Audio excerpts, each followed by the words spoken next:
Hey everybody, welcome back to Bookishrealm, or welcome if you are new here. As you can see, I'm here to have another discussion video, and this is not a new discussion. I don't think this is not especially in the realm of YouTube. I know that this conversation has been had a plethora of times, but I know that this is a conversation that has also happened in our community. I just have not officially spoken on it in general, and it's been something that I've been thinking about in the past few weeks as I've been just kind of watching my own content. The question, or the statement I should say, is, negative content seems to be more successful than positive content more times than not. I don't ever like working in absolutes, because there are times when you have content that is very positive that ends up being very successful depending upon the engagement and how YouTube's algorithm ends up pushing that content.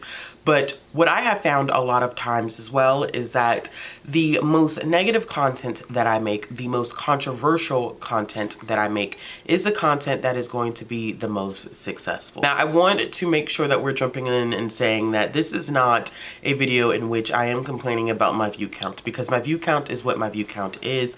I try to create a balance of the content that I do. I do weekly wrap-ups and reviews and talk about books, which are not my most successful videos, but those are videos that I enjoy making. And I know that I have quite a few viewers out there that do come to me specifically for book recommendations and book reviews. Now, my discussion videos are my most successful videos, and the videos where I am ripping someone a new one are even more successful. I think about when I started doing a couple of videos on the behavior of Kate Curran and what they had been doing in the bookish community. Those videos reached new heights. When I talked about the mistakes that Scholastic had been making in terms of publishing, that video garnered almost 30,000 views, if it did not already reach 30,000 views. So it is clear that there's these huge discrepancies within my own personal content that I am seeing, and I wanted to talk a little bit about why that is and why I won't give in to just solely making discussion-based content and content that can be seen as more controversial or more negative for the YouTube algorithm to go ahead and try to push it out. So if you did not know, if you are not familiar with what happens on the back end of YouTube, it is run by an algorithm, and unfortunately all algorithms are man-made. So at the end of the day, there's always going to be some inherent bias in it. But the reason why you have a lot of creators in this community who will tell you leave such and such emoji, or like this video, or don't forget to click subscribe or hit the bell for notifications, is because that brings us engagement. And the more engagement that you have on a video, the more likely that the YouTube algorithm is going to be able to push that video out. Now, I do think that some video aspects or content is more attractive than others.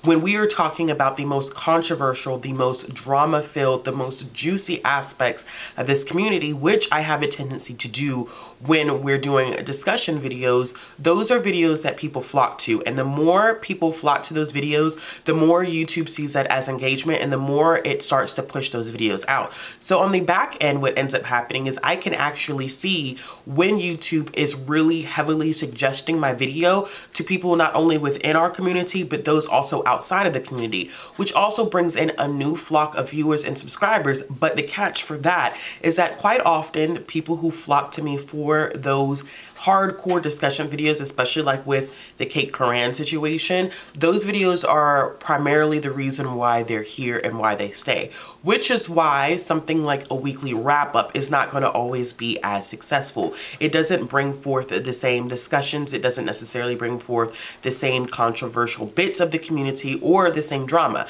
We are humans at the end of the day, and I am just like any other viewer out there.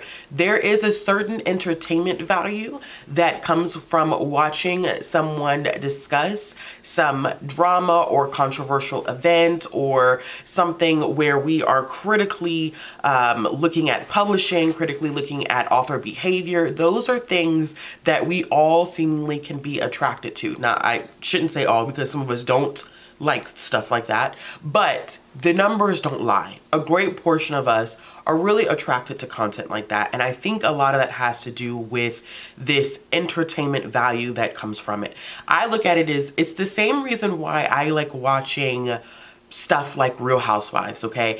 It is not good TV. It is not quality TV. And I don't mean the equivalent of if anybody makes a discussion video or they're kind of covering something that's happening in the community or they are being critical of an author's behavior, that means that it's not quality content. That's not what I'm saying.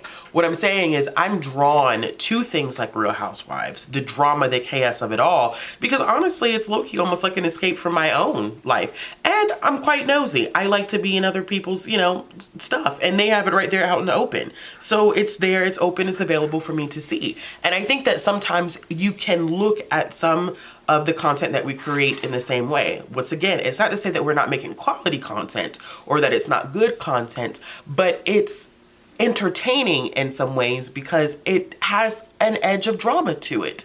It does. It has an edge of drama to it, and we like that as humans. Now, me sitting here talking about books for an hour and a half is not how I have recently built my audience, and so I don't expect for there to be a huge traction of content there. YouTube doesn't like when I sit down and I talk about books that I've loved, books that I've read, which is ironic because this is a book community, and my first priority always is to discuss books, recommend books, talk about what I'm reading.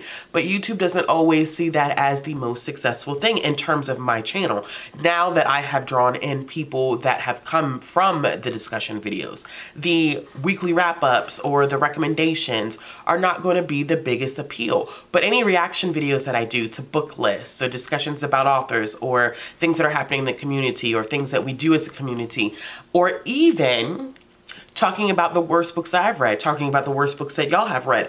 Those are entertainment pieces. Me talking about books that I love is not really, as according to the YouTube algorithm, is not always as entertaining. Now, the piece that I wanted to get into a little bit after talking about the fact that I do think, based off of my own channel, that more controversial, more drama-filled, more negative things do pick up the algorithm quicker. I personally do not feel compelled to give in to that. Now, I do like having a discussion video probably either once a week or once every couple of weeks, depending upon how my filming schedule is and what I'm feeling like. And those are genuine discussions. I'm not doing it just because I know that the algorithm is going to pick it up. Do I know that the algorithm is more likely to push that video? Yes. But I do like doing discussion videos because I do think that dialoguing in the community is a good and healthy way for us to continue to grow as a community. However, I cannot spend all of my energy doing that. That is not me as a person, okay? There is enough going on in the world. There is enough going on in my life that I cannot continue to 100% cater to discussion videos all the time that do take in some dramatic elements that could be about negative topics, negative subjects. I don't like that energy on me all the time. I think that they are good. I do enjoy filming them. But for me, having this YouTube channel at this point for longevity purposes is about creating some sense of balance. I know that when I do my weekly wrap-ups, they are not the most successful videos. But I am at a point in my YouTube career, I should say hobby, because this is definitely not a career, because I definitely ain't getting no 401k out of this. And I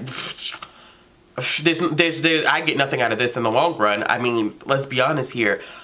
I think that for me, the balance is what's most important. And so I will continue to do my weekly wrap-ups when I can do my weekly wrap-ups and I'm actually on top of my stuff, caught up on reviews and all that nonsense.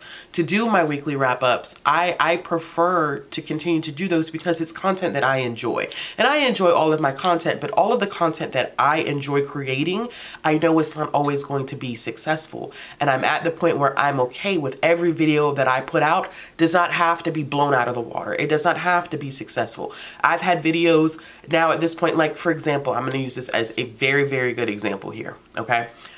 I can make a video about what's wrong with the community right now. Why we had all this drama, and I don't like using drama, why we've had all these events happen over the course of 2 days. Everybody's acting like they have no sense. That would be extremely successful, right?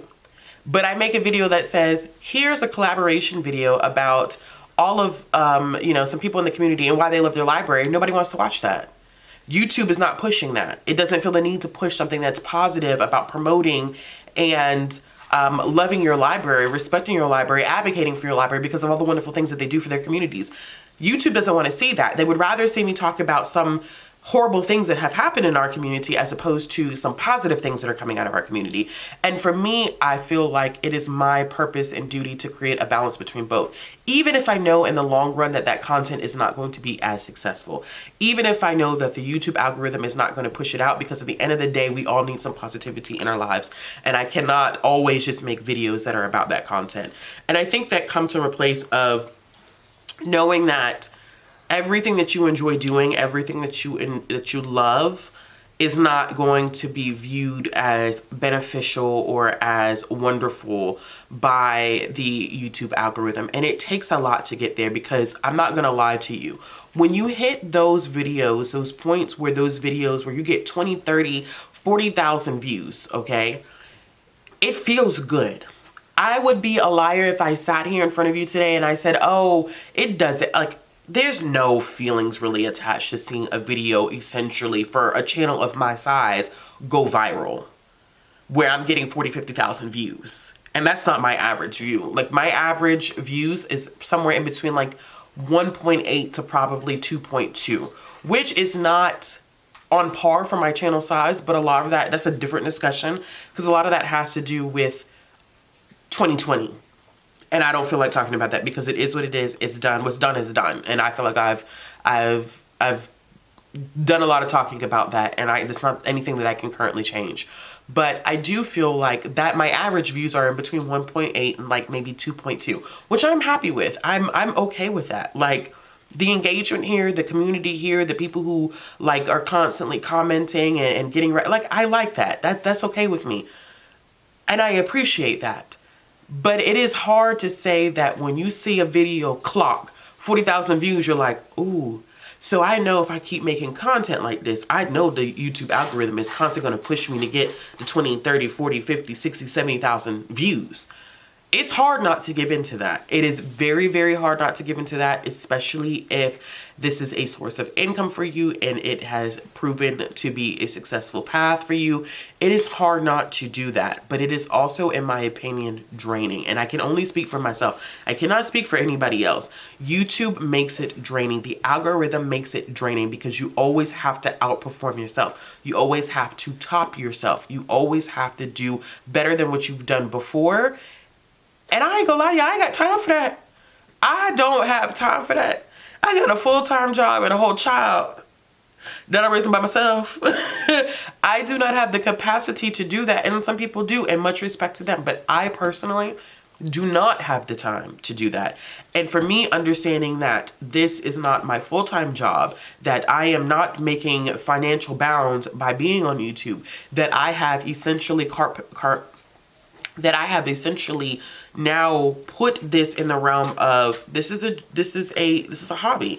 This is something I do in my free time. This is a good way to network and communicate and connect with people. It's a good way to kind of share what I'm reading, especially like when I don't really have people in my personal life that read the way that we read as a community. They don't discuss books the way that we discuss books as a community. It's like another part of my life that I can give energy and cater to and fulfill.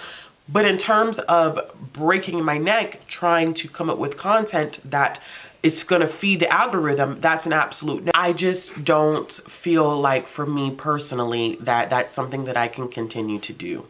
And I know that it would be draining to have to do that. And I can't do that. Now, because of that, that's where I'm coming from, where I'm saying, like, for me, it's more of a balance. I know that the discussion videos typically do well, but it's chasing a high that you only are going to continue to chase. I don't feel like you can ever just feel just completely fulfilled, and YouTube does that. And I don't blame people. This is not pointing fingers at anyone.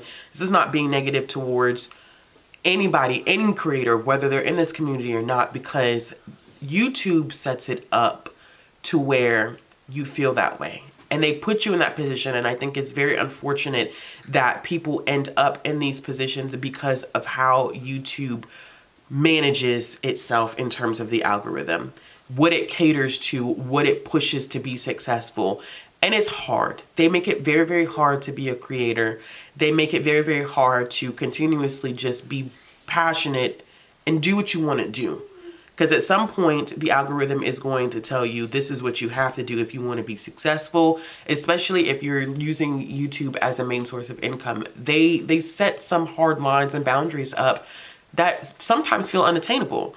So I feel for those creators who do use YouTube as a main form of income, and this is what they're battling with. This is what they're dealing with. I feel so bad for them, but I still stand by the fact that I do feel like most times negative content, more controversial content is going to be the most successful content. And that's what the world loves. That's what the algorithm loves. That's what people are going to be drawn to. And it puts a lot of burden and stress on a creator. So yes, let me know your thoughts in the comments below. I didn't really have much. This was just something that had literally been, as most of my discussion videos are, to be quite honest with you, 100%. I will be doing something and a thought about the community will pop into my head. And I'd be like, oh yeah, maybe I could work that in some week where we can have this discussion video. This thought came up a couple of weeks ago, but I just was not wanting to include it just yet because I had some other things that I wanted to do, regardless of how successful this video may or may not be. And that's just the way that I conduct myself. It doesn't matter how successful a video may or may not be in terms of its content. It's whether it fits in my schedule or not. But this isn't a one that came up. I was thinking about it. I knew that there have been some content creators that have had discussions about this. There are content creators who have said stuff like this in passing. There are content creators outside of our community that have talked about this heavily. But I just wanted to give my insight and agree with them and say, like, yeah, it can be difficult being a creator when you know that you're working against an algorithm that prefers a certain type of content that can be draining to make and could be against what you really want to do. It's super unfortunate. But yes, as always, y'all, let me know your comments down below on what you think about the YouTube algorithm, how you feel about like negative, more controversial or dramatic content. And if you like this video, make sure you give it a thumbs up. And if you want to see more content from me, click the subscribe button, hit the bell for notifications. And if you're looking for ways to support me on the channel or follow me on social media, all those links are going to be down in the description box below. And I will be back with another video soon. Keep moving like the scars aren't even there. It's in the air like a blazing flare.